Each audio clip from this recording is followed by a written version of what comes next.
Я недавно начал Библию читать, сначала план взял хронологический и проходил мимо книжка Иов.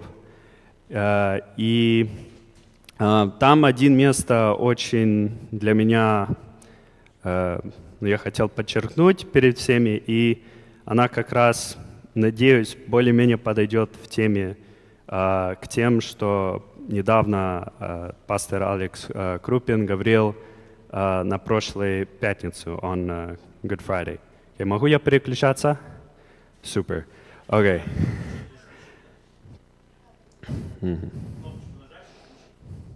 Okay.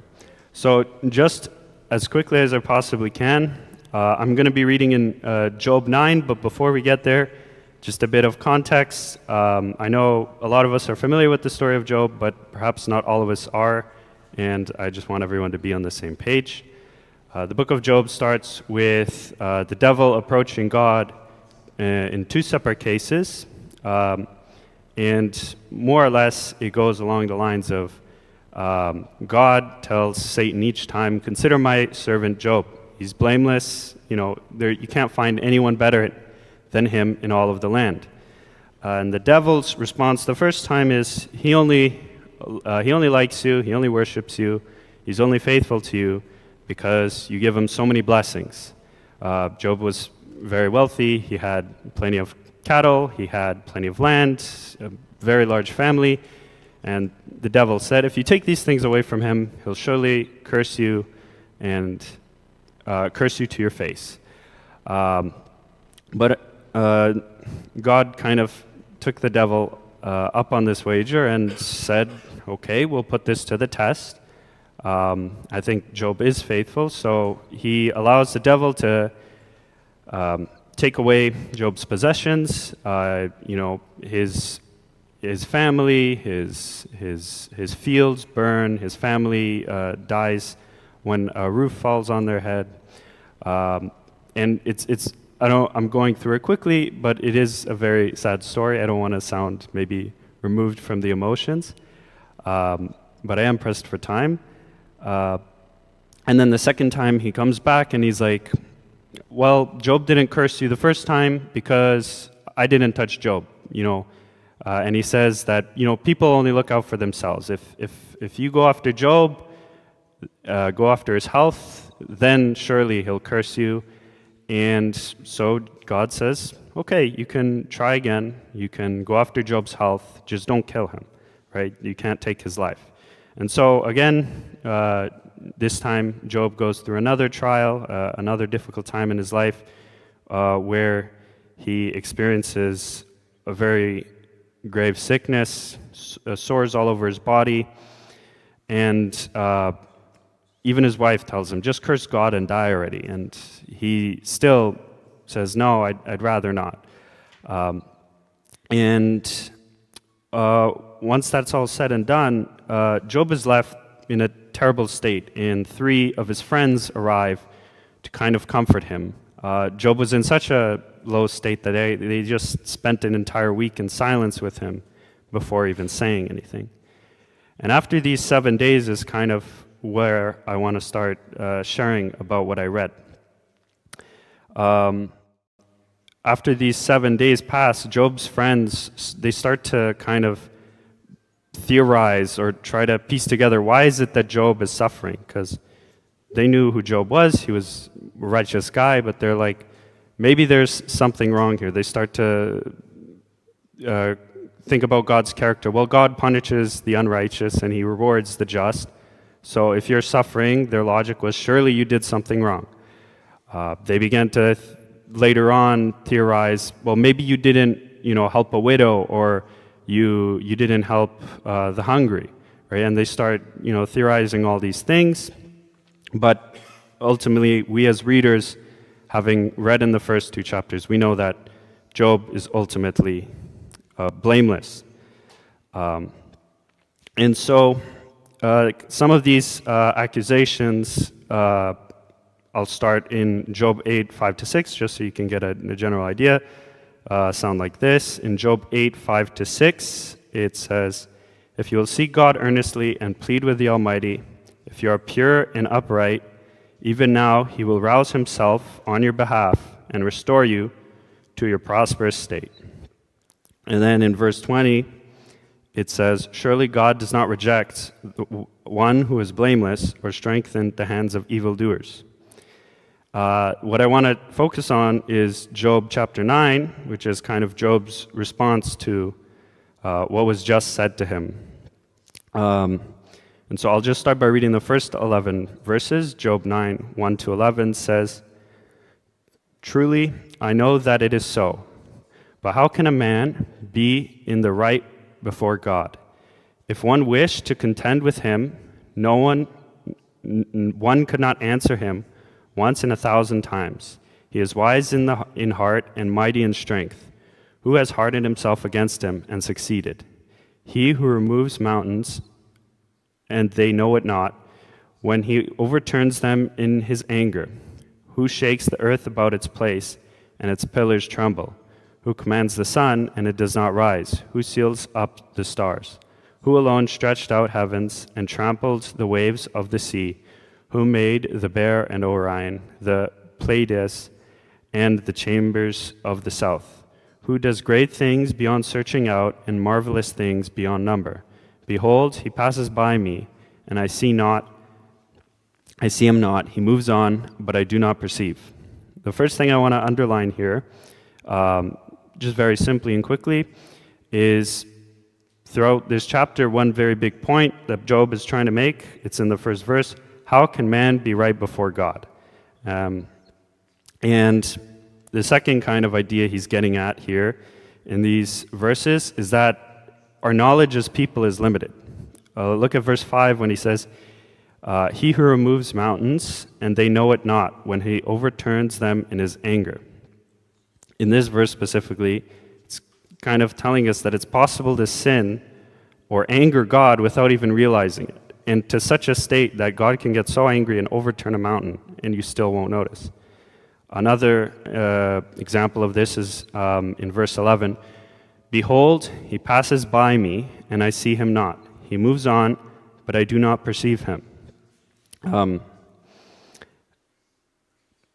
These kind of verses all play together to kind of show that people don't have the full picture. And I think one of the better ways this is painted in these past few verses is when Job begins to list all these things that God is looking after and that we don't even consider, like when the sun is setting and when it is rising, and who put the constellations up in the sky. He's in control of how they move when the sun rises and it sets, and that's just one little aspect of what he does. Frankly speaking, another way to phrase it is God has the whole picture, we have maybe a small little fraction of it. To keep going, I'll read from verse 14. "How then can I answer him, choosing my words with him? Though I am right, I cannot answer him. I must appeal for mercy to my accuser. If I summoned him and he answered me, I would not believe that he was listening to my voice." And then in verse 20, "Though I am in the right, my own mouth would condemn me. Though I am blameless, he would prove me perverse." Now Job is building on this idea that we as people don't have all the information available to us. We don't know everything. In this case, Job, for himself, he knows that he hasn't done anything very serious, but he's also acknowledging that God is infinitely larger than he is. There might be something that slipped through the cracks that he didn't notice. And that's the case with us as well.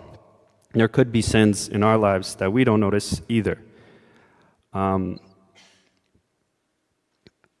And then I'm going to keep reading from verse 25. "My days are swifter than a runner. They flee away. They see no good. They go by like skiffs of reed, like an eagle swooping on the prey. If I say, I will forget my complaint, I will put off my sad face and be of good cheer. I become afraid of all my suffering, for I know you will not hold me innocent. I shall be condemned. Why then do I labor in vain? If I wash myself with snow and cleanse my hands with lye, yet you will plunge me into a pit, and my own clothes will abhor me. And now I'm getting to these next two verses, which is kind of the center of what I'm sharing with you today. In verse 32 and 33 it says, For he is not a man as I am, that I might answer him, that we should come to a trial together. There is no arbiter between us who might lay his hand on us both. So Job here is kind of piecing together this very big puzzle. He's trying to figure out why he's struggling, why he's suffering. And one of the ideas proposed was maybe there's a sin you missed. And this is kind of like a scary thought if your salvation is based off of works. Because then everything's based on your merit, and we know the wages of sin are death. So you mess up once, and it's kind of difficult. And usually when I think of Job, I think of somebody who's very, very blessed. He has a family. Well, in the end of the story, we know he gets a happy ending. He's returned twice, everything that was taken from him initially. But one thing that Job didn't have, that we have, is this assurance, this arbiter that he couldn't find. And that arbiter for us is Christ. Just very quickly, arbiter in Russian, arbiter. A person is a person with the power to decide a dispute, or a person or agency whose judgment or opinion is considered authoritative. And then other translations use the word mediator, who is a person who attempts to make people involved in a conflict come to an agreement, or a go-between. Some synonyms are judge, referee, intervener, and peacemaker. So for us, Christ is this arbiter who is stepping in and taking our place for our sins. Job didn't have any prophecies. He didn't have any covenants promised to him relating to Christ specifically. He didn't know who Christ was while he was on earth. I'm not saying he's not going to make it to heaven, but what I am saying is this. Job didn't have this assurance of salvation we do, and that is an amazing blessing for us to have an assurance, knowing full well that our sins are paid, that we are forgiven. Last week on Friday, Alex brought up the point that oftentimes on Good Friday, on the day of Christ's crucifixion, it's a very gloomy atmosphere. We're remembering our guilt, our shame for any sin we've done. And to a certain extent, that is, that is not out of place. But at the same time, we cannot stay there. There's a certain point where we change our attitude towards rejoicing and towards just being joyful, because now we have this assurance that Christ has paid for our sins. Just to wrap things up, I'll read from Hebrews chapter 8, verse 6. But as it is, Christ has obtained a ministry that is so much more excellent than the old, as the covenant he mediates is better, since it is enacted on better promises. Again, the covenant he mediates is better, since it is enacted on better promises. So earlier I said, or at least me personally, I would often consider Job very blessed. But I can say for each and one of us, we at least have a blessing that Job maybe wasn't given. And that's, again, the assurance of our salvation in Jesus Christ. Thank you.